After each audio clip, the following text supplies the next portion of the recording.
sa kabilang side. Lahat nag-stop, diba? Maayos mo. Tapos yung isa naghintay talaga na umano yung bike bago siya dumire-diretso. Napakaayos ng traffic. Sana maray mo naman sa Pilipinas.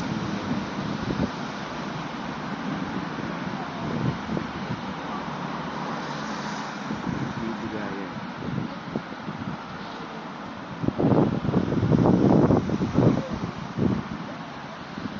May lakaran, may bike, may bus.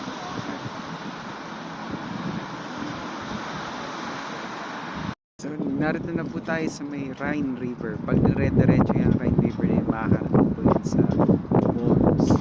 Ayan o.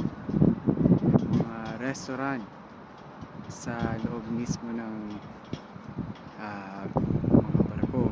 Tapos yun yung ano ba, no? Okay. Yung paligid dito. Lamig! Ang hangin. Sobrang lamig.